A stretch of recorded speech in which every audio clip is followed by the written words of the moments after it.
Hello viewers, আজকে অনেকের বহু প্রতীক্ষিত যে ভিডিওটা, অনেকে আমার প্রত্যেকটা ভিডিওতে কমেন্ট করে কেউ না কেউ যে অ্যানথ্রোপোলজি রিলেটেড ভিডিও কবে আসবে আরিফ স্যার, ইয়ামিন স্যারের।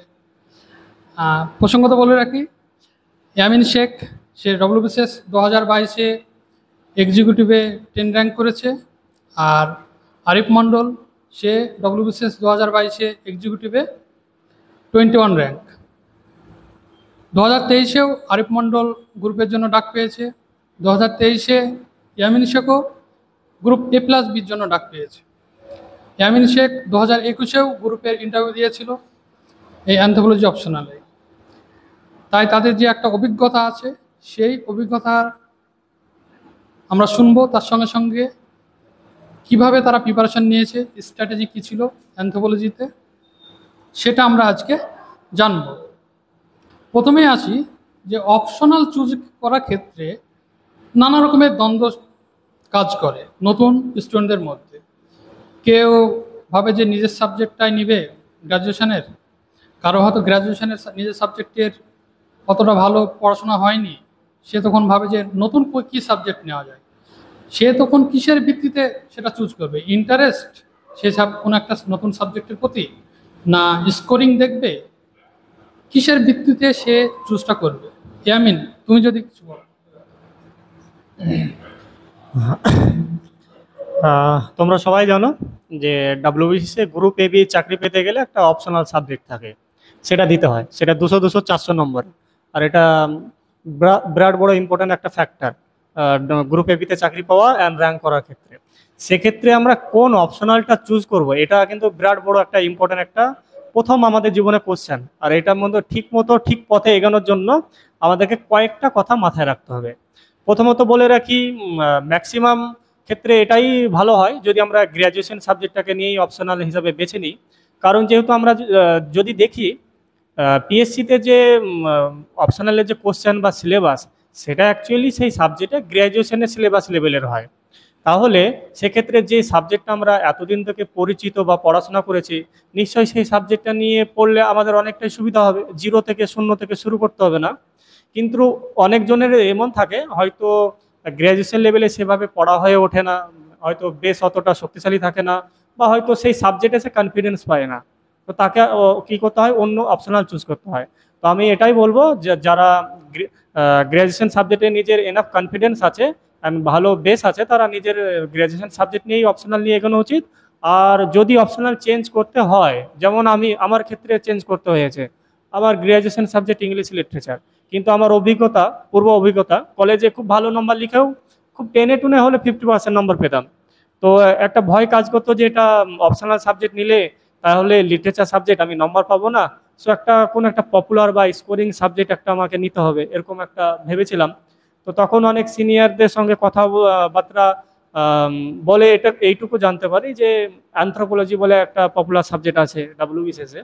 তার আগে কিন্তু আমি অ্যানথ্রোপোলজি বলে একটা সাবজেক্ট হয় এটাই জানতাম না। তো দাদারা বলছে বলেই যে আমাকে অ্যানথ্রোটাই নিতে হবে, সেটা তো আর করা যায় না। তার আগে কি করতে হবে, আমি ওই সাবজেক্টটা ইন্টারেস্ট গ্রো করছে কিনা, পারবো কিনা, ভালো লাগছে কিনা, এটাও তো দেখতে হবে। না হলে সেটাকে নিয়ে কি করে চলবো? তো তার জন্য প্রথমে কি করতে হবে, previous year question and syllabus, এই দুটোকে নিয়ে বসতে হবে। কি কি কোশ্চেন আছে, কেমন সিলেবাস, কোন কোন টপিক আছে। দেখলাম যে না, মোটামুটি বেশিরভাগটা পরিচিত জিনিসই আছে, পড়লে হয়ে যাবে, নিজে নিজে পড়লে হয়ে যাবে। আর একটা কি জিনিস দেখেছিলাম, যে এইটা যদি আমি অপশনাল নিই, তাহলে আমি নিজে নিজেই নোট তৈরি করে পড়াশোনা করতে পারবো, আলাদা কোনো আমার গাইড বা টিচার লাগবে না। প্লাস এই অপশনালটার কিন্তু বাজারে রিসোর্সের কিন্তু অ্যাভেলেবিলিটি আছে, যেটা সব সাবজেক্টে হয় না। অনেকজন কি কি মনে করে এটা নেবো ওটা নেবো, কিন্তু রিসোর্সের অ্যাভেলেবিলিটি না থাকার জন্য সে নিতে পারে না। যেমন বর্তমানে অনেক বন্ধুকে শুনেছি এগ্রিকালচার নেবো বলে, কিন্তু রিসোর্স অ্যাভেলেবিলিটি কম বলে তারা এগোতে পারে না। তো আমি অ্যানথ্রোপোলজিকে চুজ করার আগে দেখেছিলাম যে এই সিলেবাসটা আমার সঙ্গে যাচ্ছে কিনা, ইন্টারেস্ট আমার আছে কিনা, ভালো লাগবে কিনা। তারপরে দেখলাম যে রিসোর্স আছে কিনা, বা নিজে নিজে পড়তে পারবো কিনা। সমস্ত কিছু দেখে বিচার করে তারপরে এই সাবজেক্টে নেওয়া। তো এই সব কয়টা জিনিস মাথায় রাখতে হয় অপশনাল চুজ করার আগে আর কি। আচ্ছা, বেশ ক্লিয়ারলি এক্সপ্লেন করেছে ব্যাপারটা। ঠিকই আছে এগুলোই, মানে আমার একটা অপশনাল প্রথমত চুজ করাটাই সব থেকে বড় হচ্ছে ইম্পর্টেন্ট। গ্রাজুয়েশন সাবজেক্ট থেকে এখন অনেকে ভালো স্কোর করছে, সে সায়েন্স হোক আর্টস হোক, তো সেটা সব থেকে বেস্ট অপশন। আর তা যদি না হয় অন্য কোনো আদার অপশন আমাকে চুজ করতে হয়, সেক্ষেত্রে প্রিভিয়াস ইয়ারের কোয়েশ্চেন, সিলেবাস এগুলো দেখে, প্লাস আমার ইন্টারেস্ট আছে কিনা, লং টার্ম প্রসেস তো ইন্টারেস্ট থাকা আবশ্যিক। তো এই জিনিসগুলো দেখেই চুজ করাটা সব থেকে বেটার। তারপরে অপশনাল সম্পর্কে তো আমরা বিস্তারিত স্ট্র্যাটেজি বলছি। আচ্ছা, তো সাবজেক্ট তো চুজ হয়ে গেল, এবার কিভাবে পড়া শুরু করলে? প্রথম কি দিয়ে শুরু করলে, কোন চ্যাপ্টার দিয়ে শুরু করলে আরিফ যদি? প্রথম একেবারে অ্যানথ্রোপোলজির ক্ষেত্রে দুটো পেপার হয়, পেপার 1 পেপার 2। সেক্ষেত্রে পেপার 1টাতে জেনারেলি আমাদের কিছু বায়োলজি থাকে, কিছু আরো কিছু কালচারাল পার্সপেক্টিভ, এবং পেপার 2তে একটু ট্রাইবাল ইন্ডিয়া এবং সোসিও কালচারাল অ্যানথ্রোপোলজিটা বেশিরভাগ থাকে। তো পেপার 1 দিয়ে যদি আমি পড়াটা শুরু করি, তাহলে প্রথমত আমি অ্যানথ্রোপোলজি সম্পর্কে একটু হলিস্টিক ভিউটা নিয়ে নেবো, যে হোয়াট ইজ অ্যানথ্রোপোলজি, অ্যানথ্রোপোলজির কি তার ব্রাঞ্চেস রয়েছে সে সম্পর্কে তো হালকা একটু আমরা জেনে নিলাম। এখান থেকে শুরু করা যেতে পারে। এবার ব্যাপারটা হচ্ছে, যদি কোনো সাবজেক্ট নতুন করে আমরা জানতে চাই, তাহলে ইন্টারেস্টিং কোনো কিছু, একেবারে সহজ কোনো কিছু যদি পড়া দিয়ে শুরু হয়, তাহলে অনেকটা সহজ হয়। তো সেক্ষেত্রে আমি বলবো যে একেবারে ফ্যামিলি, ম্যারেজ, কিনশিপ, এই যে elements of social organization paper 1, এই চ্যাপ্টারটা দিয়ে শুরু করা যেতে পারে। ইন্টারেস্টিং লাগবে, এবং আস্তে আস্তে কিন্তু এখান থেকে প্রশ্নও হয়। তো এটাই মনে হয় যে বেস্ট হবে শুরু করার ক্ষেত্রে। আচ্ছা, হ্যাঁ, ইন্টারেস্টটা তো গ্রো করতে হবে, কারণ সেই সাবজেক্টটা নিয়ে মাসের পর মাস আমাদের চর্চা করতে হবে। তো ইয়ামিন, তুমি বলো যে কি কি বই তুমি পড়েছো আর কিভাবে তুমি প্রিপারেশনটা করেছো অ্যানথ্রোপোলজি? দেখো, সঠিক রিসোর্স কিন্তু চুজ করাটা একটা বিরাট বড় ইম্পর্টেন্ট ফ্যাক্টর। এটা তোমাকে রাইট ডিরেকশনে নিয়ে যাবে। যেমন পাইরেটস অফ দ্য ক্যারিবিয়ানে জ্যাকের কাছে একটা কম্পাস ছিল, ওই কম্পাসটা কি করতো, সঠিক ডিরেকশন দিত। তো তোমার এই প্রিপারেশনটা তোমাকে সঠিক ডিরেকশন দিবে, তোমার সঠিক বই। তুমি যদি ভুলভাল বই প্রথমেই চুজ করে ফেলো, ওটা পড়লে 1 বছর পড়লে দেখা গেলো ভুল বই চুজ করে বসেছো, পরে আবার তোমাকে অন্য বই কিনতে হবে, পড়তে হবে। তো ওই যে আগে যে 1 বছর পড়াশোনা করেছো সব ফালতু হয়ে যাবে, ভালো হবে না অতটা। তার থেকে প্রথমে সঠিক বই কিনে নাও, সেটাই যেন প্রথম থেকে লাস্ট পর্যন্ত তুমি যেন প্রিপারেশন, চাকরি পাওয়া পর্যন্ত ওই বইটাই পড়ো আর কি। তো সঠিক বই আগে চুজ করতে হবে।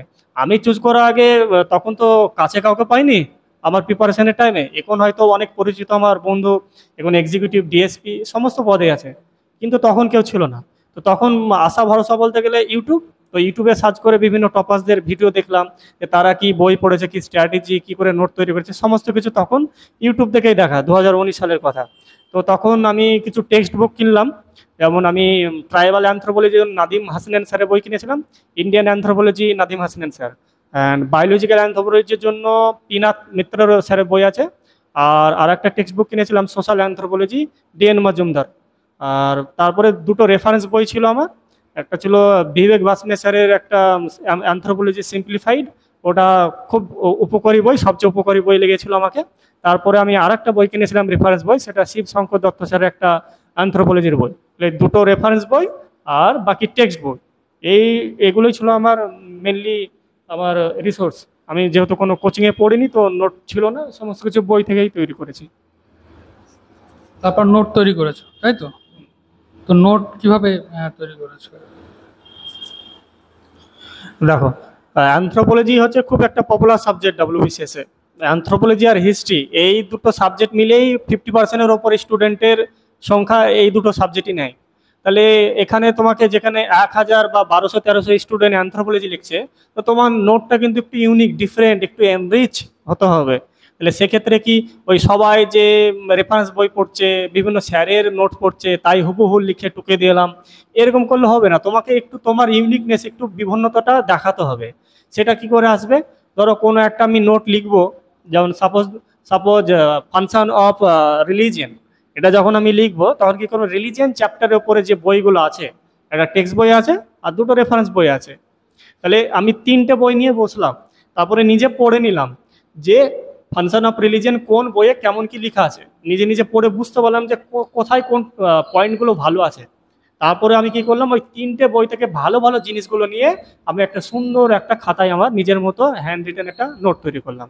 এরকম করেই প্রত্যেকটা টপিকের নোট তৈরি করতাম। যখন আমি নোট তৈরি করতাম, একটা টপিক ধরে নিতাম যে ম্যারেজ বা ফ্যামিলি বা এরকম বা রিলিজিয়ান, সেই টপিকের উপরে যতগুলো কোশ্চেন হয়, যতগুলো আমার মনে হচ্ছে যে এগুলো আসতে পারে, আমি সমস্ত পর পর পর পর নোট তৈরি করতাম। আর নোট তৈরি করার সময় এরকম 2-3টে বই নিতাম, আর যেখানে বই থেকে অ্যাভেলেবেল রিসোর্স পেতাম না বা ইম্পর্টেন্ট ফ্যাক্টস পেতাম না, ইন্টারনেটেরও সাহায্য নিতাম। আর কোনগুলো কোশ্চেন, কোনগুলো ইম্পর্টেন্ট, এগুলো জানার জন্য প্রিভিয়াস ইয়ার দেখতে হবে। প্রিভিয়াস ইয়ার দেখার পরে সেই টপিকের উপরে আমি নোট বানানো শুরু করব।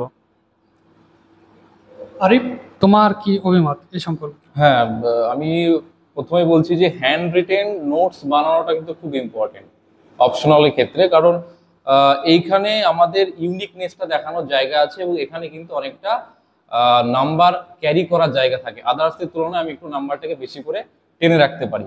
তো হ্যান্ড রিটেন নোটস থাকলে যেটা সুবিধা হয় সেটা হচ্ছে পরীক্ষার আগে রিভিশনটা ইজি হয়ে যায়, এবং একটা নিজের লেখা নোটস যখন বারবার আমি পড়ছি, এটা রিভিশন দিচ্ছি, লিখছি, তখন মাথায় আমাদের একটা ইমাজিনেশন ক্রিয়েট হয়ে যায়। তো পরীক্ষার আগে যখন ওই পরীক্ষার সময় যখন আমি লিখবো, তখন আমার মাথায় ভেসে চলে আসবে আচ্ছা এই সাইডে এখানে একটা ডায়াগ্রাম ছিল বা এইভাবে লেখাটা ছিল। তো ওইভাবে কিন্তু খুব লেখার স্পিডটাও বেড়ে যায়। তো আমি যেটা করতাম সেটা হচ্ছে চ্যাপ্টার ওয়াইজ প্রথমত প্রিভিয়াস ইয়ারের কোয়েশ্চেনটা দেখে সেই চ্যাপ্টারে প্রিভিয়াস ইয়ারের কোয়েশ্চেন লাস্ট 10 ইয়ার্স বা 15 ইয়ার্সে কি কি প্রশ্ন এসেছে সেটা প্রথমে লিখে নেওয়া, চ্যাপ্টার ওয়াইজ সমস্ত কোয়েশ্চেনগুলো লিখে নেওয়া। যদি কোনো কোয়েশ্চেন রিপিট হয় তাহলে কোয়েশ্চেনের পাশে আমি সালটা মেনশন করে দিলাম যে 2015, 18, 20 এরকম এসেছে। তো ওটা করার পরেই কিন্তু আমি বুঝে যাব যে এই চ্যাপ্টারের মধ্যে আমার ইম্পর্টেন্ট টপিক কোনগুলো, সেগুলো হাইলাইট করে দিলাম। এবার আমি নোট মেকিং এ গেলাম। নোট মেকিং এ যাওয়ার সময় যেটাই আমি বললো যে আমি 2-3টে টেক্সট বুক পড়লাম, মোরাললেস সেম ওইগুলোই, তার সঙ্গে ইন্দ্রাণী বসু ম্যামের বইটা দেখা যেতে পারে। এবার সেগুলো দেখার পরে আমি কোয়েশ্চেন অ্যান্সার ফরম্যাটে, নোটটাও কিন্তু আমি কোয়েশ্চেন অ্যান্সার ফরম্যাটেই করবো। এবং আমাকে মাথায় রাখতে হবে যে কত মার্কসের কোয়েশ্চেন আসছে। এখন যেটা হচ্ছে ট্রেন্ড সেটা হচ্ছে কোয়েশ্চেনের পার কোয়েশ্চেন যে মার্কসটা সেটা কমে গেছে। আগে 40, তারপরে কমতে 20, এখন 10, 15, এমনকি 5 নম্বরের প্রশ্ন আসছে। তাহলে আমাকে সেরকম ভাবে দেখতে হবে, এবং কোশ্চেনের সংখ্যা বেড়ে গেছে, তো আমাকে অ্যান্সারটা কিন্তু খুব প্রিসাইজ হতে হবে অ্যাকর্ডিং টু মার্কস। তো সেই কোশ্চেন অ্যান্সার ফরম্যাটেই আমি নোটটা বানিয়ে নিলাম চ্যাপ্টার ওয়াইজ, প্রিভিয়াস এর কোশ্চেন দেখে তারপরে চ্যাপ্টার ওয়াইজ আমি নোটটা বানিয়ে নিলাম। এইভাবে নোট মেকিং করতে হবে। আচ্ছা, তুমি যেটা বললে যে আমাদের মার্কস ডিস্ট্রিবিউশন এখন কমে গেছে, তো এই ক্ষেত্রে তোমার আমাদের তো তৈরি থাকতে হবে যে বেশি নাম্বারের কোশ্চেন আসলে যেরকম একটা লেখার ধরন হবে, বা কম নাম্বারের কোশ্চেন আসলে লেখার ধরন হবে, এটা কিভাবে তুমি হ্যাঁ, মেনটেন করেছো? এই জন্য প্রথমে বলা হচ্ছে টেক্সট বুক পড়া, যে আমি ডিরেক্ট নোটসে চলে যাচ্ছি না, আমি আগে কিছু টেক্সট বুক পড়ে নিচ্ছি। সুতরাং আমার সাবকনসিয়াস মাইন্ডে কিছুটা আমার OHSC সম্পর্কে একটা বিস্তর ধারণা অলরেডি থাকছে। এবার আমি 10 মার্কের প্রশ্ন প্র্যাকটিস করে গেলাম বা করে গেলাম, ওখানে গিয়ে কিন্তু আমি 15 নম্বর আসলে 5 মার্কের বেশি লিখতে পারবো। তাহলে সে লেখার ক্যাপাবিলিটি আসবে কিন্তু আমি টেক্সট বুক পড়ছি না কোনো স্যারের জাস্ট নোট মুখস্থ করে চলে যাচ্ছি। তাহলে conceptual clarity is very important. তাহলে প্রথমে আমি সেই টপিকটা সম্পর্কে ক্লিয়ারিটি করতে হবে, কনসেপ্টটা ক্লিয়ার করতে হবে, তারপর আমি নোট মেকিং এ যাবো। তো আর এখন যেটা চেঞ্জ হচ্ছে, এমনটা হয় না যে 10-15 করতে হঠাৎ করে 40 মার্কে চলে আসবে। ট্রেন্ড যেহেতু চেঞ্জ হচ্ছে, ওই আমার যেটা মনে হয় ওই 10-15 এরকম ছোট ছোট নাম্বারের প্রশ্ন আসবে। তাহলে টেক্সট বুক পড়াটা ভেরি ভেরি ইম্পর্টেন্ট। তো ইয়ামিনকে আমি বলবো যে ফ্লো চার্ট, ডায়াগ্রাম, এগুলোর কতটা গুরুত্ব আছে যে সময়টাকে কমানোর জন্য? দেখো, ফ্লো চার্ট, ডায়াগ্রাম বা পয়েন্ট পয়েন্ট করে লেখার মধ্যে লিখে দেখবে যে এগুলো দেখতে খুব সুন্দর লাগে, যে আমাদের এক্সামাইনার থাকে খুব সহজে সেগুলো কি করতে পারবে, দেখতে পারবে, মানে পরীক্ষণ করতে পারবে। আর যদি ওই রচনার মতো যদি একদম গদা একদম সাদা মোটা লিখলাম, তাহলে খুব একটা দেখতেও ভালো লাগে না, আর পরীক্ষকের এক্সামাইন করতেও খুব অসুবিধা হয়। তো ফ্লো চার্ট করলে অল্প সময়ের মধ্যে আমরা বেশি তথ্য বা বেশি জিনিস আমরা শো করতে পারবো, আর আমাদের খাতাটাও খুব ক্লিয়ার হবে, আর প্রেজেন্টেশনটা খুব সুন্দর হবে। তাহলে যখন আমাদের প্রেজেন্টেশন সুন্দর হবে, পরীক্ষক দেখেও যখন স্যাটিসফাইড হবে, অবশ্যই আমরা ভালো মার্কস ক্যারি করব। তাই আমি বলবো যে বিশেষ করে অ্যানথ্রোপোলজির মতো সাবজেক্টে আমাদেরকে ম্যাক্সিমাম কোশ্চেনই যেখানে পারা যায় সেখানে একটু আমরা ফ্লোর চার্ট দেবো, একটু পয়েন্ট করে লিখবো, যেখানে একটু ছবি আঁকার মতো ব্যাপার আছে সেখানে ছবি আঁকবো। এরকম করেই আমাদেরকে একটা সুন্দর একটা রিপ্রেজেন্টেশন করে আমাদেরকে পরীক্ষা খাতা কমপ্লিট করতে হবে। তাহলে আমাদের সময়ও বেশি ব্যয় হবে না, আমরা অল্প সময়ের মধ্যে অনেকটা তথ্যই তুলে ধরতে পারবো। তোমার নোট মেকিংয়ে কীরকম সময় লেগেছিল, আর কতটা মানে 300 বা 400 এরকম কোশ্চেনের ভান্ডার তৈরি করতে হবে আমাদের? প্রথমত প্রথম ফেজে যে আমি নোট মেকিং করেছিলাম তখন আমার 4টে খাতা হয়েছিল আর কি, বড় যে খাতাগুলো হয়। মোটামুটি 4 মাস টাইম লেগেছিল। তো প্রথমেই তো সবকিছু কভার করতে পারিনি, এমন এমন কিছু কোশ্চেন আছে যেগুলো বইয়ে নেই।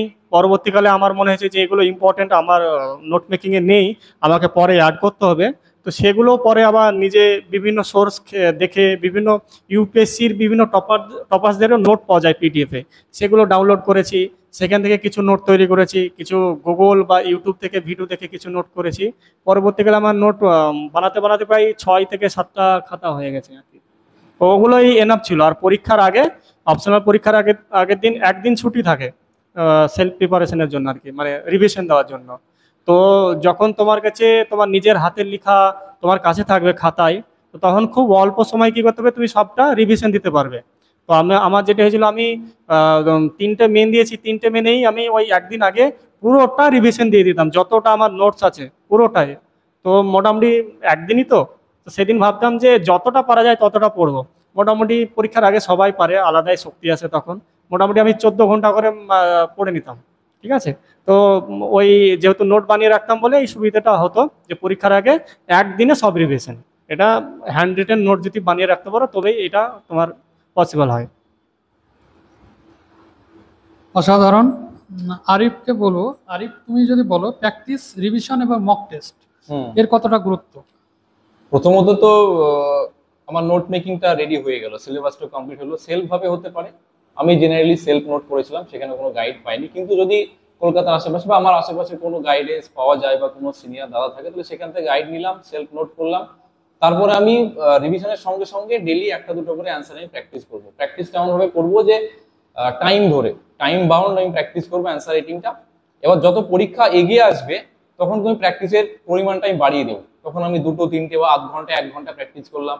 এবার পরীক্ষার ঠিক 1 মাস আগে তখন আমি ফুল মক দেবো, পেপার 1 200 মার্কের, পেপার 2 200 মার্কের, এইভাবে সময় ধরে আমি পুরো এক্সামের খাতার মতো মানে মকের মতো করে প্র্যাকটিস করবো। এবং লেখাটা একটা ফরম্যাট থাকে, সিভিল সার্ভিস ইউপিএসসি পিএসসি একটা ফরম্যাট থাকে, খাতা চারিদিকে মার্জিন দিয়ে সুন্দর করে সেই ফরম্যাটেই আমি প্র্যাকটিসটা করবো।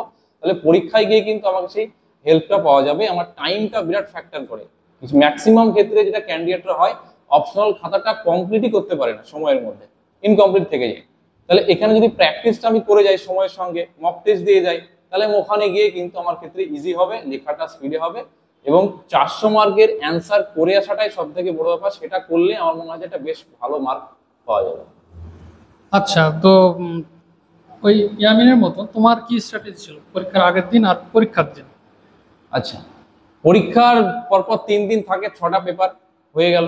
এবার তারপরেই কিন্তু বেশিরভাগ কম্পিটিশন শেষ। ওই দিন দেখবে তুমি যেখানে আছো সেখান থেকে সবাই বাড়ি চলে আসছে, কারণ ওই গ্রুপ এবির ক্ষেত্রে অপশনাল দিতে যাওয়ার সময় দেখবে ভিড়টা কমে যায়। ওই মাঝে যে সময়টুকু পাওয়া যায়, প্রথমত হচ্ছে যে হ্যাঁ, আমার কাছে সেলফ রিটেন নোট আছে, মানে আমি একবার চোখ বুলিয়ে নেবো যতটুকু সম্ভব হয়। আমি চোখ বুলে নিলাম, যদি পুরোটা হয় পুরোটাই সম্ভব। আমি খাতাটা, আমার একটা কি দুটো খাতার মধ্যে কমপ্লিট হয়ে গেছিল, তো আমি পুরোটা একবার চোখ বুলে নিতাম। এবার রিভিশনের সময় দেখা যাচ্ছে আমার শরীরটা অনেক সময় ক্লান্ত হয়ে যায় বা মাঝে অনেকটা হয়ে যেতে পারে, তাই সে সময় আমাকে চাপ নেওয়ার দরকার নেই। আমাকে যে পুরোটা যে দিনরাত পড়তে হবে এমন নয়। পরীক্ষার আগে স্বাস্থ্যটাকে মেন প্রায়োরিটি দিতে হবে, যে পরের দিন আমাকে লিখে আসতে হবে 4 ঘন্টা 6 ঘন্টা 200 মার্ক 200 মার্ক 400 মার্কে। তাহলে আমাকে শরীর স্বাস্থ্য ঠিক রেখে যতটুকু পারা যায় রিভিশন দিতে হবে। লাস্ট মোমেন্টের জন্য আমাকে আগে থেকে রেডি হয়ে থাকতে হবে। যত পরীক্ষা এগিয়ে আসবে আমার কোয়েশ্চেনের নাম্বারটা কমে যাবে। প্রথমে আমি সব পড়লাম, সিলেবাস কমপ্লিট করলাম, তারপরে ইম্পর্টেন্ট কোয়েশ্চেনগুলো হাইলাইট করলাম। লাস্ট মোমেন্টে দেখার জন্য আমার কিছু নিশ্চয়ই মার্কিং করা থাকবে, যেগুলো ভেরি ভেরি ইম্পর্টেন্ট, সেটা আমি লাস্ট মোমেন্টে দেখে নেব। যতটুকু হলো more than enough, FOMO create করার দরকার নেই। পরের দিন কনফিডেন্টলি নিজের উপরে বিশ্বাস রেখে যেতে হবে, অটোমেটিক মাথায় চলে আসবে। এনাফ রিভিশন প্র্যাকটিস থাকলে পরীক্ষার খাতায় অটোমেটিক লিখে আসবে।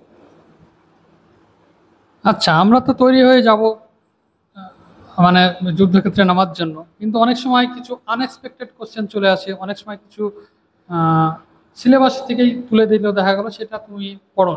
তো সেই সব কোশ্চেনগুলো কিভাবে হ্যান্ডেল করবে? প্রথমত ওখানে মানে সবগুলো তো লিখতে হয় না, কোনো অপশন থাকে যে কিছু কোয়েশ্চেন চুজ করে লিখতে হয়। তাহলে আমাকে ওইটা একটু ভালো করে খেলতে হবে, যে আমি কোনো একটা পার্টে দেখা যায় 3টে পার্ট আছে একটা কোয়েশ্চেনের, তাহলে সেই তিনটে পার্টের মধ্যে আমি হচ্ছে প্রথমত দুটো পাচ্ছি, পরেরটাই আমি একটা পাচ্ছি, বা পরের এভাবে যখন আমি যেটা আমার ক্ষেত্রে বেনিফিশিয়াল সেই কোশ্চেনটা আমি চুজ করব। চুজ করার পর ধর তিনটে পার্টের মধ্যে একটা আমার আননোন এসে গেল বা আমি পড়িনি, তাহলে প্রথমে যে দুটো পারবো সেই দুটো সুন্দর করে লিখলাম, লাস্টেরটা আমি গেস করব যেটা কোন টপিকের সঙ্গে রিলেট করছে, বা এটা কি ফিজিক্যাল অ্যানথ্রোপোলজি না সোশিয়াল কালচার অ্যানথ্রোপোলজি, বা আমি কোথাও নিশ্চয়ই কোনো না কোনো ভাবে একটা ইন্টেলিজেন্স গেস পেলে একটা রিলেট করে দিতে হবে ওই টপিকের সঙ্গে, একটা ব্রডার ভিউ দিয়ে মোটামুটি সেইভাবে একটা অ্যান্সারটা লিখে আসতে হবে। আমার মনে হয় একেবারে ছাড়ার থেকে একটু রিলেট করে একটু ইন্টেলিজেন্স গেস মাসের মাধ্যমে একটু লিখে আসাটা বেটার, কিছু হলো মাস্টার সেখানে পাওয়া যেতে পারে। ইয়ামিনের এই সম্পর্কে কি অভিমত? সাপোজ এখানে সেট সেট করে কোশ্চেন আছে, তো দেখা গেলো এ সেকশন থেকে বলেছে যে 5টা কোশ্চেন আছে সব সেটিংয়ে, তার মধ্যে 3টে অ্যাটেম্প করতে হবে। তাহলে আমি 5টার মধ্যে বেস্ট 3টে খোঁজার চেষ্টা করব, যেখানে আমি সবচেয়ে ভালো কনক্রিট অ্যান্ড একটা কোয়ালিটি একটা অ্যান্সার লিখতে পারবো। তো দেখা গেলো দুটো কোশ্চেন সেট ভালো পেলাম, 1 আর 2, যেখানে আমি খুব ভালো একদম আউটপুট দিতে পারবো। এবার আমার কাছে আছে 3, 4 আর 5, এখান থেকে আমাকে একটা চুজ করতে হবে।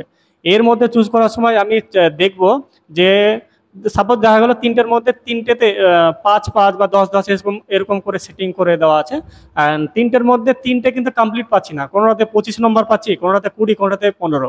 তো সেক্ষেত্রে আমি চুজ করব যে সবচেয়ে কোন কোশ্চেনটা অ্যাটেম্প করলে আমার বেশি মার্কস আসবে, তাহলে সেটাই বেশি আমি লেখার চেষ্টা করব। আর কথা হলো যেখানে যে আননোন কোশ্চেন আসছে, হ্যাঁ কিছু কিছু আননোন কোশ্চেন চলে আসে মাঝে মাঝে, সব তো আর প্রিভিয়াস ইয়ার থেকে আসবে না, কিছু তো নতুনত্ব থাকবে কোশ্চেনে। তো অনেক সময় নতুন নতুন কোশ্চেন আছে যেগুলোর জন্য আমরা প্রিপেয়ার থাকি না। তো আরিফ যেটা বললো যে একদম ব্ল্যাঙ্ক খাতা রেখে আসবে না, ব্ল্যাঙ্ক খাতা থাকলে নম্বরটা দিবে কোথায়? তো টপিক একদমই অচেনা হয় না, হয়তো আমাদের এমন হয় যে কিছুটা হালকা নলেজ আছে, কিন্তু আমাদের কাছে কি ওই কোশ্চেনটা আমরা তৈরি করে আসিনি, কিন্তু কিছুটা নলেজ আছে। আর তুমি যখনই টেক্সট বই পড়ে আসবে না, যে বললাম না শুধু নোটের ওপরে ডিপেন্ড থাকবে না, টেক্সট বই পড়বে, আর টেক্সট বই পড়ে থাকলে একটু না একটু আইডিয়া থাকবে। হয়তো কোশ্চেনটা 10-এ আছে, তুমি 10-এর মতো সুন্দর গুছিয়ে লিখতে পারবে না, কিন্তু কিছু লিখলে 2-3 তো পাবে।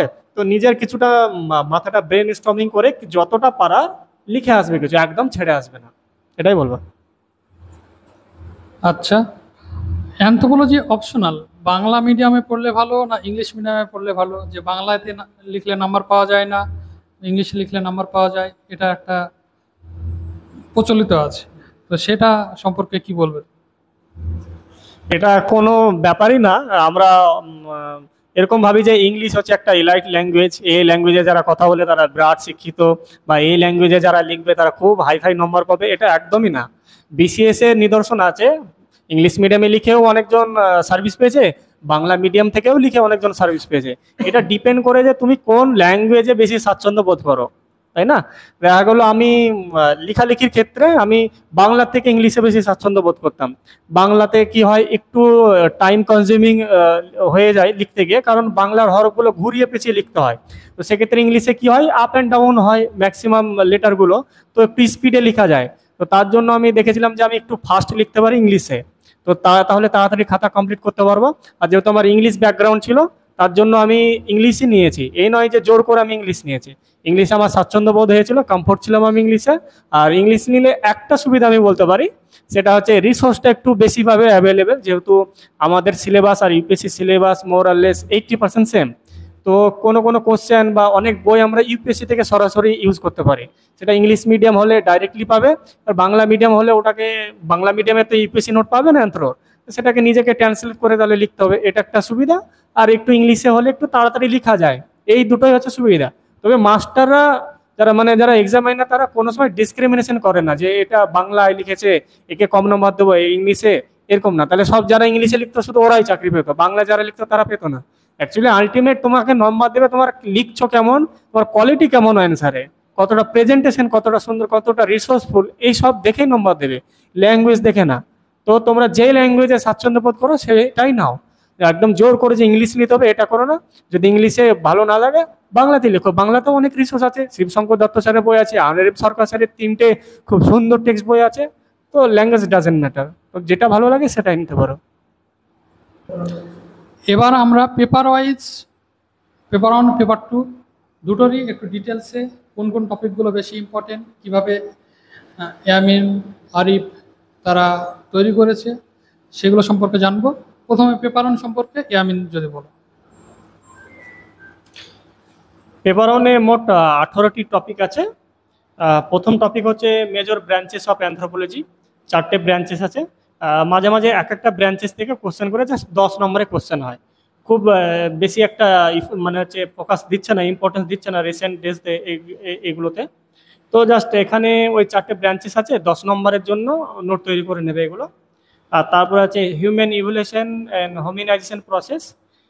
এখান থেকে বেশ কোশ্চেন আছে অনেকগুলো।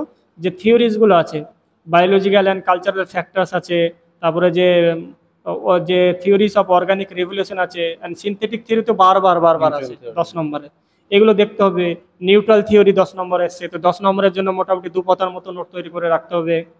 তারপরে যে বিভিন্ন প্রিমেটস আছে, এই প্রিমেটসের ক্লাসিফিকেশন এসেছে, তাদের ফিচার্স এসেছে, ডিস্ট্রিবিউশন এসেছে, new world, old world monkey, Asian, African apes, সব এগুলো 10 নম্বরে প্রিভিয়াস ইয়ার দেখলেই বুঝতে পারবে যে কোনগুলো ব্রড কোশ্চেন আর কোনগুলো 10, কোনগুলো 20, কোনগুলো 5-এর হয়।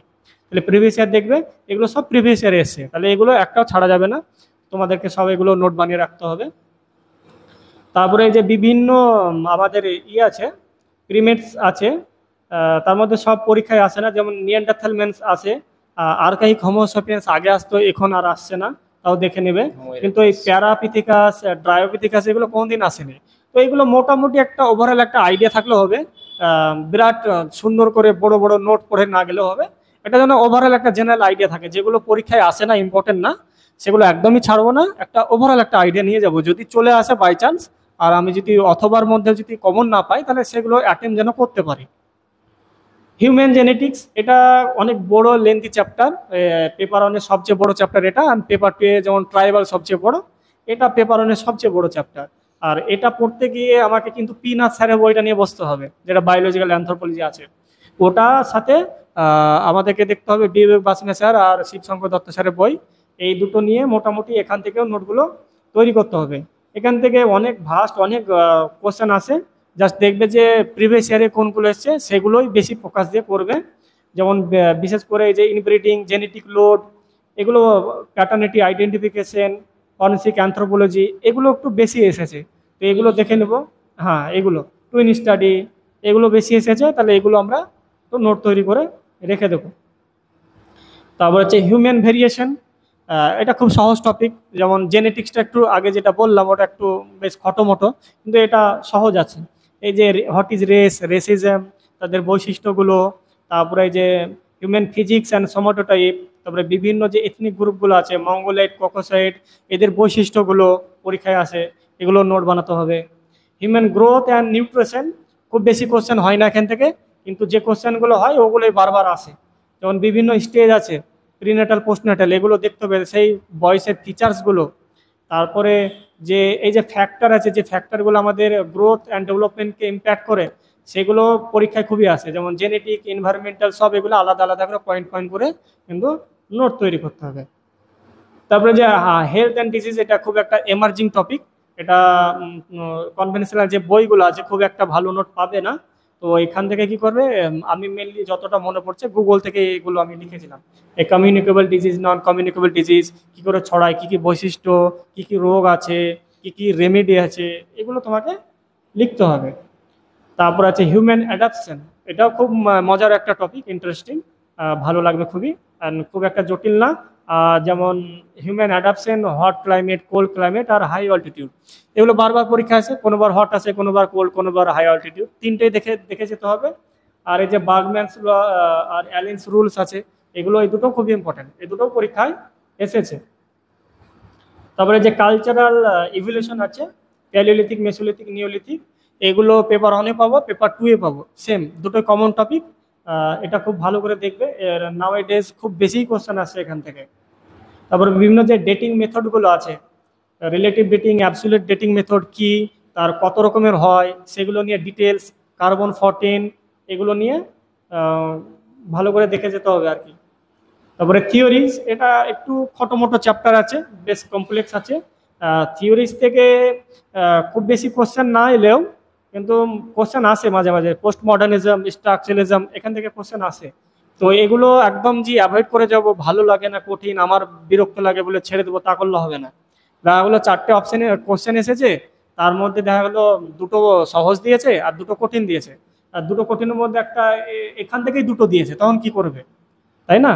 তো তার জন্য নাই দেখা থেকে দেখে যাওয়া একদম ভালো, ভালো করে দেখে যাবে। কালচার অ্যান্ড সিভিলাইজেশন বেশ সহজই চ্যাপ্টার বলবো, পড়তেও ভালো লাগবে।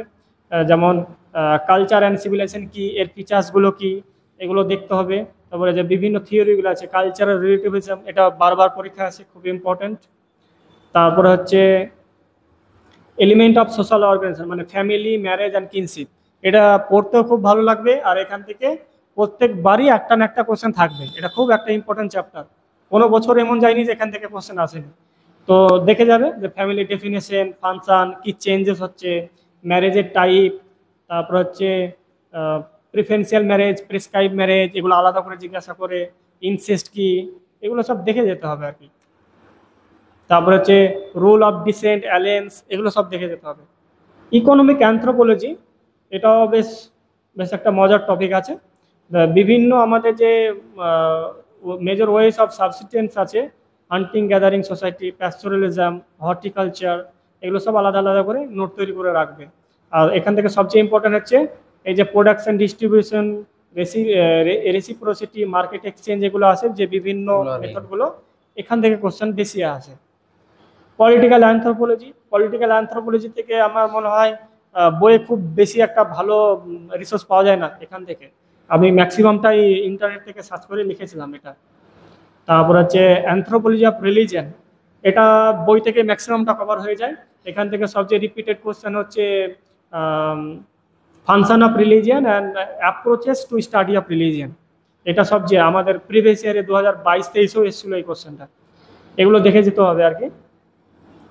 সোশ্যাল স্ট্রাটিফিকেশন, এখান থেকে খুব বেশি কোশ্চেন আসে না, ওই একটাই কোশ্চেন হয়, ওই সোশ্যাল স্ট্রাটিফিকেশনের ফিচার্সগুলো আর কিছু থিওরিজ আছে, ওগুলোই আসে, আর কিছু আসে না এখান থেকে।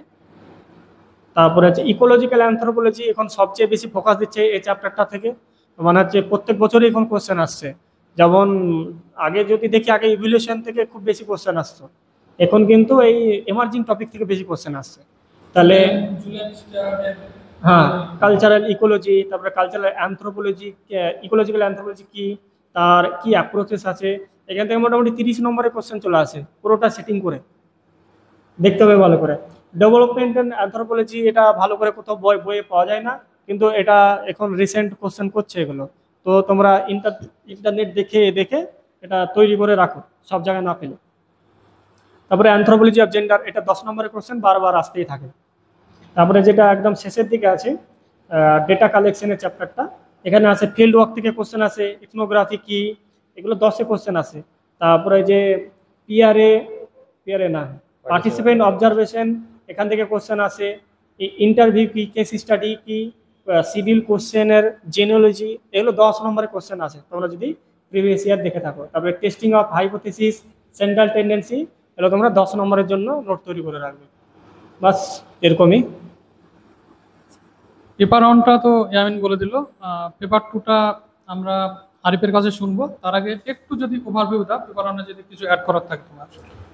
ঠিকই আছে, পেপার 1টা ডিটেলস বলে দিলে ইয়ামিন। এবার প্রিভিয়াস ইয়ারটা অ্যানালাইসিস করলে আরো আমরা বুঝতে পারবো যে কোন কোন টপিকে বেশি করে এমফাসাইজ করা দরকার বা ইম্পর্টেন্স আছে। এবার পেপার 1-এর মধ্যে আমরা দেখবো যে রিসেন্ট কিছু যে ইমার্জিং যে টপিকগুলো আসছে অ্যানথ্রোপোলজির মধ্যে, যেমন development anthropology, legal anthropology, gender, এগুলো কিন্তু বেশি বেশি প্রশ্ন করছে, এবং আমার মনে হয় এগুলো আসবে আরো, পিআরএ, আরআরএ চলে আসতে পারে। তো কন্টেম্পোরারি ইস্যুর উপর একটু নজর রাখতে হবে, দিয়ে রিসেন্ট টপিক একটু বেশি ইম্পর্টেন্ট দিতে হবে। আচ্ছা, পেপার 2টা আমি বলে দিচ্ছি। পেপার 2 এর ক্ষেত্রে আমি বলে দিই যে পেপার 2টা কিন্তু খুব স্কোরিং। পেপার 1-এ 18টা চ্যাপ্টার, একটা হিউজ সিলেবাস আছে, কিন্তু এখানে সব পড়ে গিয়ে অনেক সময় অ্যান্সার মানে ঠিকঠাক মার্কস তোলা যায় না। পেপার 2টা কি একটু চ্যাপ্টারটা তুলনামূলকভাবে সিলেবাসটা কম আছে, 10টা চ্যাপ্টার আছে, এবং এখান থেকে পড়াটা ইন্টারেস্টিং। যারা বিশেষ করে যারা আর্টস ব্যাকগ্রাউন্ড হয়, তারা পেপার 1-এর কিছু চ্যাপ্টার যেমন ইভলিউশন বা জেনেটিক্স অনেক খোটামোটো লাগে, বুঝতে পারে না, কিন্তু পেপার 2টা তাদের ক্ষেত্রেও ইন্টারেস্টিং। সবাই কিন্তু এটা পড়তে ভালোবাসবে এবং এখান থেকে স্কোর তোলা যায়, এবং সিলেবাসটা খুব সহজে রপ্ত করা যায়। যেমন আমি যদি বলি 1 নম্বর যে চ্যাপ্টারটা, সেখানে প্রশ্ন আসে যে phases of development in Indian anthropology. এই প্রশ্নটা খুব ইম্পর্টেন্ট। কলোনিয়ালিজমের ইফেক্ট কি পড়েছে ইন্ডিয়ান অ্যানথ্রোপোলজিতে, এবং রিসেন্ট দেখা যাচ্ছে যে ইন্ডিয়ান স্কলারদের অল্টারনেটিভলি একটা করে কন্ট্রিবিউশন হিসেবে জিজ্ঞেস করছে। কোনো বছর এসসি রয়ে আসলো, দেন এনকে বোস, এমএন শ্রীনিবাস, এটা কিন্তু চলে আসে। প্রত্যেকটা স্কলারের আমার কিন্তু ইন্ডিয়ান স্কলারদের কি কি কন্ট্রিবিউশন সেটা আমাকে ভালো করে জেনে নিতে হবে with some their research books etcetera. Second chapter যেটা বললাম পেপার 1-এর সঙ্গে ওভারল্যাপ করছে, কালচার এবং সিভিলাইজেশন ইন্ডিয়ান। যেমন প্রত্যেকটা আমি যদি ইম্পর্টেন্টের সিকোয়েন্সে বলি, নিওলিথিকটা খুব ইম্পর্টেন্ট, মেসোলিথিকটা এবং প্যালিওলিথিক থেকে অনেক সময় প্রশ্ন আসছে। এমনকি 2022-এ 100+ কিন্তু কালচার থেকে প্রশ্ন এসেছে পেপার 1 পেপার 2-তে। তো এটা খুব ইম্পর্টেন্সের সঙ্গে পড়তে হবে। ইন্দাস ভ্যালি সিভিলাইজেশনে আমরা টাউন প্ল্যানিংটা দেখবো, সেখানে কি কি ইম্পর্টেন্ট ফিচার্স ছিল, এবং ethno archaeology is very very important in ethno archaeology in India with special reference to mortuary practice and megalithic barrier. প্রায় রিপিটেডলি প্রশ্নটা এসেছে। দেন তারপরে চ্যাপ্টার ইন্ডিয়ার ক্ষেত্রে ম্যানের কিভাবে এমার্জেন্স হলো, ভারতে ম্যান এমার্জেন্স কিভাবে হলো। যেমন ফসিল রিমেন্স যেগুলো পাওয়া গেছে, রামাপিথেকাস, নর্মদা ম্যান, এই দুটো পড়তেই হবে। এবং ইন্ডিয়ান পপুলেশনের ক্লাসিফিকেশন 3টে স্কলারে প্রত্যেকটাই পড়তে হবে, রিজলে, গুহা এবং এস সরকার। অল্টারনেটিভলি প্রশ্ন কিন্তু আসে, কোনো বছর রিজলে, কোনো বছর সরকার, এই 3টে পড়ে নিতে হবে। তারপরে এবিও ইন্টারাপ্ট করছি, তো এর যে ওই বৈশিষ্ট্য, বিভিন্ন রকমের বৈশিষ্ট্য আছে, ভাগগুলো সেগুলো মনে রাখার কি? মনে রাখাটা একটু চাপ হয়ে যায়। এবার সেটা কিভাবে পড়তে হবে, চার্ট আকারে পড়তে হবে এবং একটু টু দা পয়েন্ট লিখে কম্পারেটিভ ভাবে পড়তে হবে। রিজলে পড়লাম, তার পাশেই গুহা, এবং আমাকে বারবার দেখে লেখাটা প্র্যাকটিস করতে হবে, এবং খুব বেশি বড় করা যাবে এক্ষেত্রে নোটটা, শর্টে করতে হবে পয়েন্ট ওয়াইজ। যেমন আমরা কম্পারেটিভ চার্ট করি ওইভাবে পড়লে আমার মনে হয় যে এটা ভালোভাবে ইজিলি রপ্ত করা যায়। দেন এবিও ব্লাড গ্রুপ বা জেনেটিক মার্কার গুলো, এগুলো জিজ্ঞেস করে। ডেমোগ্রাফিক প্রোফাইল অফ ইন্ডিয়া, এটা কিন্তু খুব ইম্পর্টেন্ট টপিক। এইখানে ডেমোগ্রাফি শর্ট নোট আসে, what is rates and ratio, different factor affecting fertility, এটা প্রশ্ন হয়। স্টেজেস অফ ডেমোগ্রাফি এবং লিঙ্গুইস্টিক এলিমেন্টস, এটার যেমন ঠিকঠাক রিসোর্স পাওয়া যায় না এসকে চ্যাটার্জি এবং গ্রিয়ারসনের, তো এটা গুগল বা কোনো ইউপিএসসির ম্যাটেরিয়াল থেকে করা যেতে পারে। দেন হচ্ছে anthropological approaches to Indian civilization, এইটা হচ্ছে মোস্ট ইম্পর্টেন্ট। পেপার 2 এর দুটো চ্যাপ্টার, এই চ্যাপ্টারটা এবং ট্রাইব, এখান থেকে কিন্তু প্রশ্ন আসে এবং হিউজ মার্ক ক্যারি করে। এর মধ্যে প্রত্যেকটা আমি যেমন কাস্ট সিস্টেমে চলে যাব, কাস্ট সিস্টেমের অরিজিন কি, এর ফিচার্স কি, এবং বর্তমানে ছোট ছোট শর্ট নোট আসে ডোমিনেন্ট কাস্ট, এ সম্পর্কে বিস্তর জানতে হবে, এখন কিভাবে চেঞ্জ হচ্ছে ডোমিনেন্ট কাস্টটা, jajmani system, Sanskritization, universalization, parochialization, প্রত্যেকটা কোনোটা ছাড়ার এখানে কিছু নেই। Tribe peasant, tribe caste continuum, এখানে উইথ স্কলার ডেফিনেশন, তাদের বুকসের নাম অ্যাড করে সুন্দর করে ফ্লোচার্ট দেওয়ার জায়গা থেকে এখানে ইউনিভার্সাল সুন্দরভাবে ফ্লোচার্ট দেওয়া যায়, তো ফ্লোচার্ট গুলো, ডায়াগ্রামগুলো ইউজ করতে হবে। ফকলোর, ফক কালচার, ইন্ডিয়ার এবং ওয়েস্ট বেঙ্গল, এখান থেকে প্রশ্ন কিন্তু আসেই। ইন্ডিয়ান ভিলেজের ক্ষেত্রে 3টে প্রশ্ন হয়, development of village study in India, its significance and concept develop through village studies, 3টে আমাকে রেডি করে রাখতে হবে। Weaker section, SC ST OBC সম্পর্কে আমাদের হলিস্টিক আইডিয়া, এবং এদের কি প্রবলেম, গভর্নমেন্ট সেগুলোকে রিজলভ করার জন্য কি কি ইনিশিয়েটিভ নিয়েছে। এবার ট্রাইবাল স্টাডির ক্ষেত্রে ঢুকে যাব। ট্রাইবাল ক্ষেত্রে প্রথম থেকে একবার আমাকে সুন্দর করে কোয়েশ্চেনগুলো লিখে নিলাম, প্রিভিয়াসের কোয়েশ্চেনগুলো, এবং টপিক আমি আইডেন্টিফাই করে লিখবো। Ethnic classification, geographical classification, economic, linguistic, 4 ধরনেরই কিন্তু ডিস্ট্রিবিউশন ট্রাইবের করতে হবে। এই ট্রাইবের ক্ষেত্রে একটা কথা বলবো, প্রত্যেকটা কোয়েশ্চেনের অ্যান্সারের ক্ষেত্রে তোমরা স্কলার ডেফিনেশনের সঙ্গে সঙ্গে ডাটা, সেন্সাস ডাটা, যে কোনো কমিটি রেকমেন্ডেশন, যেমন ফাঁকা কমিটি রিপোর্ট, এইগুলো কিন্তু অ্যাড করলে অ্যান্সারটা আরো এনরিচ হবে। ইন্ডিয়ান ট্রাইবের মেজর প্রবলেমস এবং তাদের কি কি সলিউশন করা যেতে পারে, এবং এসসি এসটি এদের কনস্টিটিউশনাল কি কি সেফগার্ড আছে, 5th শিডিউল, 6th শিডিউল, এটা পলিটিতে পড়ি, আমাদের অ্যানথ্রোপোলজিক্যাল ভিউ নিয়ে এখানে পড়তে হবে। দেন সোশিও ইকোনমিক বিভিন্ন রকম চ্যালেঞ্জ, ডিফরেস্টেশন, রিহ্যাবিলিটেশন, এগুলো পড়লাম। ডেমোক্রেটিক অর্গানাইজেশনে কি কি ইম্প্যাক্ট আছে ট্রাইবাল লাইফের উপরে, পোস্ট ইন্ডিপেন্ডেন্স পিরিয়ডে কিভাবে ট্রাইবালদের লাইফটা চেঞ্জ হয়েছে এবং কলোনিয়াল কিভাবে চেঞ্জ হয়েছে। তারপরে ট্রাইবাল মুভমেন্ট, এখানে Santhal movement, Jharkhand movement, regionalism, ethnicity, এই টপিকগুলো খুব এখন বর্তমানে কন্টেম্পোরারি নিউজে আছে, সো এগুলো সুন্দর করে আমরা রেডি করে নেব। একেবারে লাস্টে চলে আসলাম, এবার হচ্ছে অ্যানথ্রোপোলজি অফ ডেভেলপমেন্ট। এইগুলো এখন প্রশ্ন আসছে, ডেভেলপমেন্ট অ্যানথ্রোপোলজি, সাস্টেনেবল ডেভেলপমেন্টের সঙ্গে আমাদের লিঙ্ক করে পড়তে হচ্ছে। এবং এখানে কিছু এমার্জিং টপিক যেমন হিউম্যান রাইটস, ওকে, হিউম্যান রাইটস, তারপরে বায়োমেডিক্যাল অ্যানথ্রোপোলজি, মেডিকেল অ্যানথ্রোপোলজি, এইগুলো কিন্তু জেনে নিতে হবে। সুতরাং এই লাস্টের গুলোর ক্ষেত্রে আমাকে একটু এখন বেশি করে গুরুত্ব দিতে হবে। পেপার 1 এর ক্ষেত্রেও পেপার 2 এর ক্ষেত্রেও এই রিসেন্ট টপিকগুলো কিন্তু পরীক্ষায় আসছে। ব্যাস এইভাবেই পুরো চ্যাপ্টার পেপারটাকে রেডি করা যায়। ঠিক আছে ইয়ামিন, এবার তুমি ওভারঅল একটা ভিউ বলো। পেপার 2 এ যদি কিছু তোমার বলা থাকে বলো, তারপরে তুমি একটা ওভারঅল ভিউ বলো। পেপার 2 খুব সুন্দর করে আরিফ তো অলরেডি ডিসকাস করে দিয়েছে। যেটা বললো যে এটা কিন্তু স্কোরিং পেপার, দুটো পেপার যদি আমি কম্পেয়ার করি, কিন্তু দুটোতেই যদি সেম এফোর্ট দাও, আমি এইটুকু বলতে পারি যে আউটপুট সবচেয়ে বেশি পেপার 2 আছে। কারণ এটা আমি অনেকজনের মার্কস ডিস্ট্রিবিউশন দেখেই বলছি, কারণ তোমরা জানো 2021-এ সবার মার্কস রিলিজ করা হয়েছিল। সেক্ষেত্রে আমার নিজের মার্কস ছিল পেপার 1-এ 66 আর পেপার 2-এ 135, মানে যে পেপার 2-এ ডবলেরও বেশি 1 নম্বরে হচ্ছে। তো পেপার মোরালেস দুটোই ভালোই পেপার দিয়েছিলাম, কিন্তু পেপার 1-এ মার্কসটা অত ক্যারি করে না। আর পেপার 2-তে নিজের ক্যালিবার দেখানোর জায়গা থাকে, অনেক নিজের মতো করে তুমি সাজিয়ে গুছিয়ে ইউনিক অ্যান্সার লিখতে পারবে, এখানে নিজের নিজস্বতা দিয়ে লিখতে পারবে, এমন এমন টপিক থাকে। তো তোমাদেরকে এই জায়গাতে ভালো করে নম্বর ক্যারি করতে হবে। মোটামুটি অপশনালে চেষ্টা করতে হবে 200+ নম্বর রাখার, কারণ জানো যে এখন অনেক স্কোরিং সাবজেক্ট আছে, বিশেষ করে সায়েন্সের সাবজেক্টগুলো খুব বেশি নম্বর ওঠে। আর তোমাদেরকে এখানে তো সবার সঙ্গেই তো কম্পিট করতে হবে। আর এখান থেকে অ্যান্থ্রো থেকে তোমাকে এক্সিকিউটিভে বা ডিএসপিতে বা আরও ভালো র্যাঙ্ক করে সিলেকশন পেতে গেলে অপশনালি কিন্তু পিছিয়ে থাকলে হবে না, ভালো ইফোর্ট দিতে হবে। তাহলে অপশনাল ভালো করে পড়তে হবে। আমরা তো সব কিছু ডিসকাস করে দিলাম যে কি কি বই পড়তে হবে, কেমন ডিরেকশনে যেতে হবে, কি করে নোট বানাবে, কি সব কিছুই বলে দিলাম। জাস্ট তোমরা ভালো করে পড়াশোনা করো, নিজের প্রিপারেশনের প্রতি বিশ্বাস রাখো, অ্যান্ড সমস্ত দিকটাতেই ফোকাস রাখো। অপশনাল বাংলা, ইংলিশ, জিএস সমস্ত কিছুতে দাও।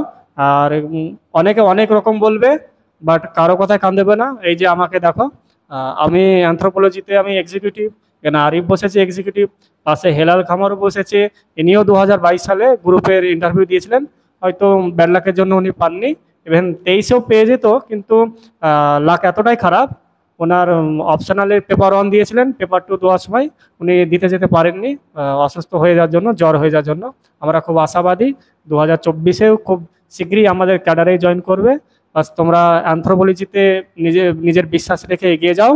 আর অপশনাল চেঞ্জ করার কথা অনেক বন্ধুর মুখে শুনেছি আমি অ্যানথ্রোপোলজিতে, কিন্তু ওটা করো না, এটাতেই বিশ্বাস রাখো আর আরও ভালো করে প্রিপারেশন নিয়ে এগিয়ে যাও। অনেক শুভকামনা থাকলো অ্যানথ্রোপোলজি নিয়ে তোমরা এগিয়ে এসে বিসিএস এ সিলেকশন পাও, গ্রুপে পেতে, এর জন্য অনেক ব্লেসিংস থাকলো। Thank you very much. আরিফে যদি কিছু বলা থাকে বলো। না, আমি সবকিছু বলে দিল।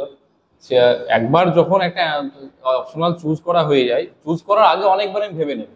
এবার যখন আমি সেটা চুজ করলাম, 1 বছর পড়াশোনা করলাম, নোট মেকিং করলাম, তারপর আমি কনফিউজড হয়ে গেলাম যে এর কথা শুনে ওটা করা যাবে না, কারণ অলরেডি একটা ইফোর্টস দিয়ে দিয়েছি। তো সেটা আবার ডবল করে রিপিট করা মানে একটা ইনহিউম্যান একটা লেবার হয়ে যায়। তো ওটা আমার দরকার নেই। অ্যান্থ্রো থেকে এখনো 22-এ কিছুটা নাম্বার, 23-এ কোয়েশ্চেনটা আবার ইজি করেছে। তো এরকম হতেই থাকে, অপশনালে কোয়েশ্চেন কোনো বছর টাফ, কোনো বছর ইজি হতে থাকে। তো আমাদের প্রিপারেশনটা যদি একেবারে সুন্দর করে সলিড ভাবে করা যায়, ওর মধ্যেই বেরিয়ে আসা যাবে। অপশনাল এবার অ্যান্থ্রোতে কম, তার মধ্যেও আমরা দুজন বসে আছি অপশনাল। তো আমার বেসটা স্ট্রং থাকলে, কনসেপচুয়াল পুরো সিলেবাসে আমার যদি আয়ত্ত থাকে, অবশ্যই করা যাবে, কেন যাবে না। দুজনকেই অনেক অনেক ধন্যবাদ। ভিউয়ারদের একটু জানিয়ে রাখি প্রসঙ্গত যে এই ভিডিওটা আমরা এর আগেও একটা করেছিলাম 40 মিনিট ধরে। তো সেটা টেকনিক্যাল গ্লিচের জন্য কয়েক মিনিটের পর সেটা সাউন্ড অফ হয়ে যায়। তো আমার অনুরোধে আবার দুজন স্যার তাদের মূল্যবান সময় আমাকে দিয়েছে শুধুমাত্র তোমাদের জন্য। তোমরা কেউ যদি একজনও যদি এই ভিডিও থেকে উপকার পাও, তাহলে আমাদের 3 জনের উদ্দেশ্যই সফল হবে। সবাই ভালো থাকো আর পড়াশোনা চালিয়ে যাও। আর স্যারদের আবার ধন্যবাদ জানিয়ে শেষ করছি। Thank you for the session. Thank you.